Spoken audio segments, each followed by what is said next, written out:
You love your dog. That's not even a question. But what if I told you that some of the things you do every single day, things that feel like love, your dog actually hates?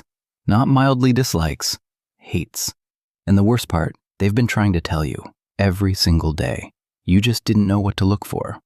By the end of this video, you're going to see your dog completely differently. And number 7 is going to stop you in your tracks. Here's the truth about dogs that most people never fully absorb. Your dog cannot speak. They can't walk up to you and say, "Hey, I don't love when you do that." All they can do is show you.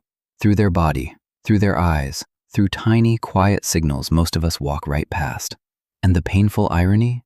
The things that stress them out the most are often things we do because we love them. So this isn't about making you feel like a bad owner. You're here because you care. That already makes you different. This is about closing the gap between how much you love your dog and how well they actually feel that love. Let's go. Number 1, hugging them. Picture this. Your dog is just sitting there, being the most beautiful thing in the world, and you can't help it. You wrap your arms around them, squeeze them close, bury your face in their fur. It feels incredible. For you. For your dog, it can feel like a trap. Here's what's happening inside their body in that moment. Dogs are not primates. Wrapping limbs around another creature, in the animal world, is not a sign of affection. It's a sign of restraint, of being held down, of losing the ability to move away if something goes wrong. Researchers at the University of British Columbia studied over 250 photographs of people hugging their dogs. In more than 81% of them, dogs showed clear signs of stress.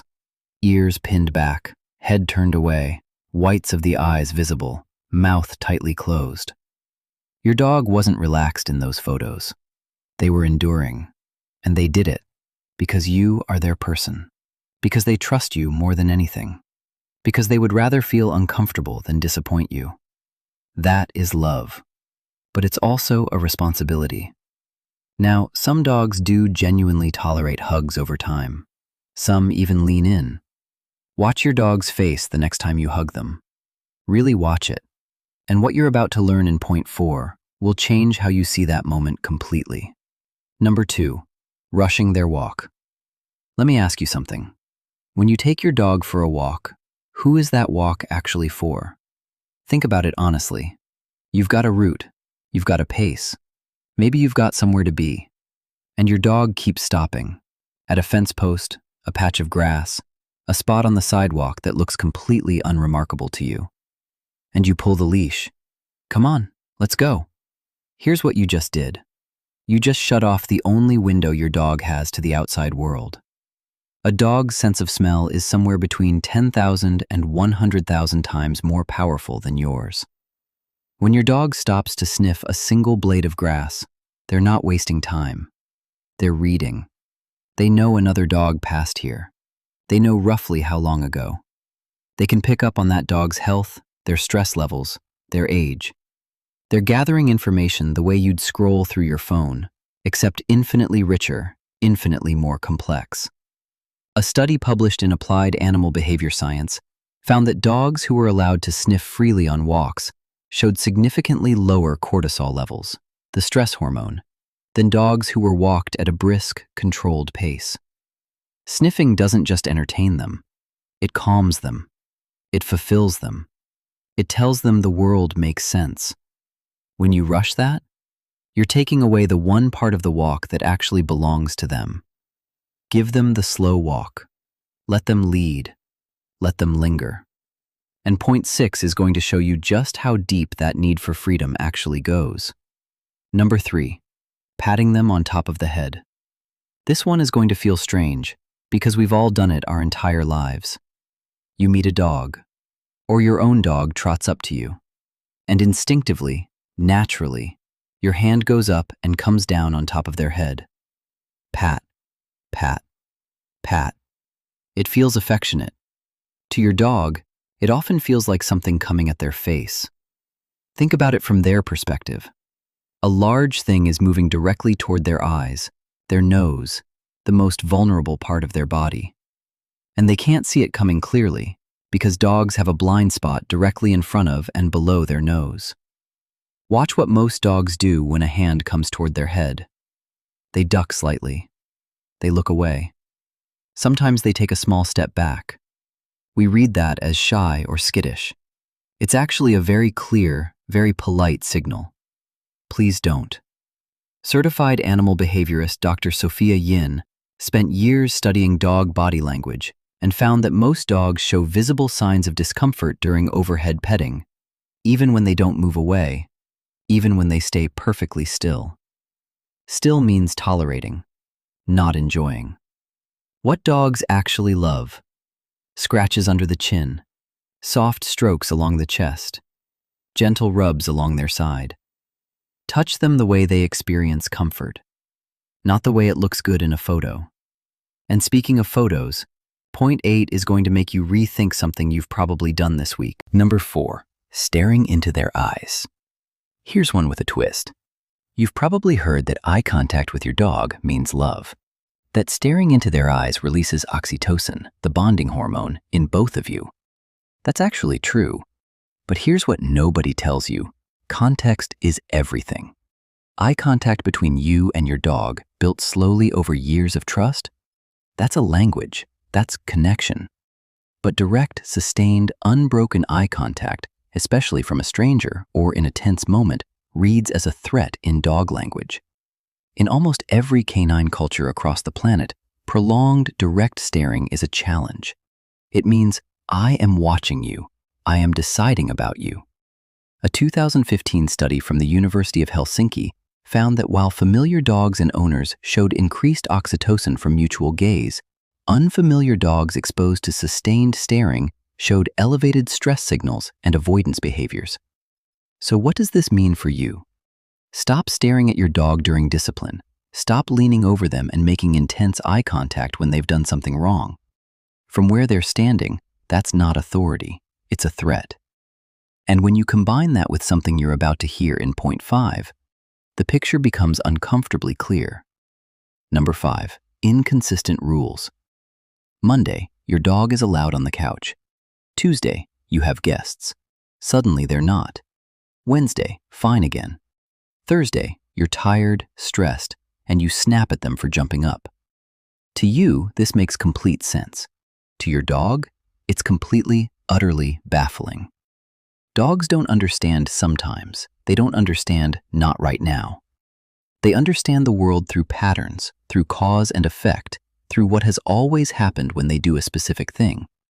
When those patterns break, randomly, without warning, it creates something researchers call learned helplessness.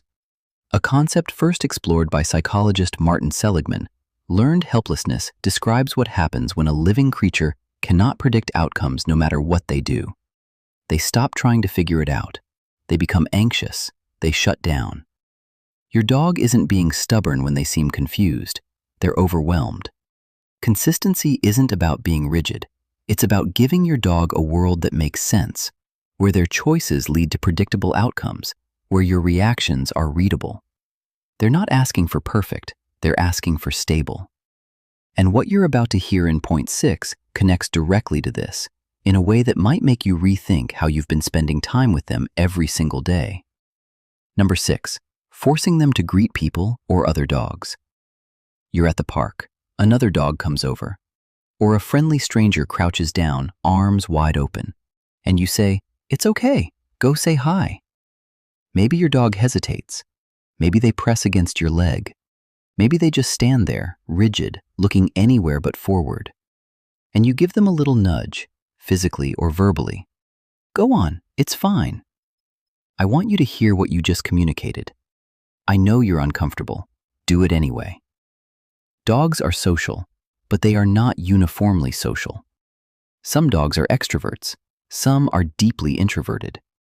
Some have had experiences that make certain types of greetings feel dangerous, even if those experiences happened years ago. When a dog turns their head away during a greeting, or sniffs the ground, or suddenly becomes very interested in something off to the side, these are called calming signals, a concept pioneered by Norwegian dog trainer Turid Rugås after decades of behavioral research. They're not being rude, They're managing their own stress. And when you override that, when you push them past their own signal, you teach them something terrible. You teach them that their signals don't work. So next time, they might skip the signal and go straight to the growl. Protect their ability to say no. It keeps everyone safer, including the people reaching out to pet them. Number 7, leaving them with nothing to do. This is the one I mentioned at the beginning, and I need you to really sit with this one. Every day, millions of dogs wake up. They eat, they watch their person leave, and then nothing. For 8 hours, sometimes 10, sometimes more. No puzzles, no sniffing games, no window with a view. No sound except the ambient noise of an empty home. Now imagine this. You have the emotional complexity of a 3-year-old child. You feel joy, fear, excitement, loneliness, and love at a level neuroscientists are only beginning to fully understand.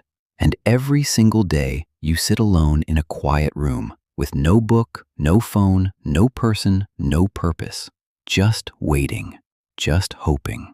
Dr. Gregory Burns, a neuroscientist at Emory University, used MRI technology to study dog brains in real time. What he found shook the scientific community. Dogs experience genuine emotions. The same neural structures that produce human feelings of love, attachment, and loss are active and functioning in your dog's brain. They don't kind of miss you, they miss you. And the absence of stimulation doesn't just bore them. Research published in the Journal of Veterinary Behavior links chronic understimulation in dogs to anxiety disorders, destructive behavior, and measurable physiological stress. Your dog is not a pet passing time in a quiet house. They are a feeling, thinking, waiting creature. 15 minutes of a sniff game before you leave, a food puzzle, a window seat, a toy they haven't seen in weeks, reintroduced like something new. That's not extra, that's the minimum. Number 8, putting the camera in their face. This one's short, but it lands. You want to capture the moment. Of course you do, they're adorable. But think about what your dog sees when you point a phone directly at their face. A dark, reflective object, moving toward them, held right at eye level. And suddenly you're crouching forward, making the kind of sustained direct eye contact we talked about in point 4, except now with a rectangular object between you. Most dogs will look away, turn their head, yawn, lick their lips. We think they're being camera shy. They're giving you every signal they have. This is slightly uncomfortable. I'd like it to stop. Take photos from the side. Capture them in natural moments, looking out the window, in mid-stretch, chasing something. Those are the photos that look real anyway, because they are. Number 9, not saying goodbye. We've talked about hugs, about walks, about eye contact and rules and forced greetings and empty hours. And every single one of those things matters. But this last one is different, because it's not about what you do, it's about what you don't do. Every day, you leave. You grab your keys, maybe you're running late, maybe you're already somewhere else in your head, and you walk out the door. And your dog watches you go. They don't know if you're coming back in 5 minutes or 5 hours. They have no concept of your work schedule, your commute, your plans. They just know, the person I love most in the world just walked out the door. And they will wait. They will wait in the exact spot where they last saw you. Some dogs wait at the door. Some wait at the window. Some carry your worn shirt to their bed, not because it's comforting in a cute way, but because it smells like you, and your smell is the closest they can get. A 2015 study from the University of Lincoln found that dogs left without any acknowledgement of departure showed higher stress responses than dogs who received a brief, calm goodbye. Even just a few quiet words and a gentle touch. They don't need a ceremony. They need to know you saw them before you left. 30 seconds. Kneel down. Look at them. Not the intense stare we talked about, but the soft, familiar gaze that belongs only to the two of you. Let them smell your hands. Say something calm, something true. I'll be back. I always come back. They can't understand the words, but they feel the intention. Here's the thread that runs through all 9 of these things. Your dog is not a passive creature absorbing your love. They are an active communicator, constantly sending signals, constantly trying to tell you what they need, What hurts, what helps, the hug that feels like love, they endure it for you. The pulled leash on a slow walk, they follow even when it costs them. The forced greeting, they push through it because you asked. The empty hours, they survive them waiting for your face. Every single day, your dog makes 100 small sacrifices. Not because they have to, because you are their world. The question isn't whether you love your dog. You do. I know you do. You're still here. The question is, do they feel it? Today, when you get home, before you put down your bag, before you check your phone, just stop. Look at them. Really look. They've been waiting for exactly that moment. If this video changed even one thing about how you see your dog, share it with someone who loves their dog the way you do. And if you want to go deeper, we just released a video on the subtle signs your dog is stressed that most owners completely miss. It might be the most important thing you watch this week. I'll see you there.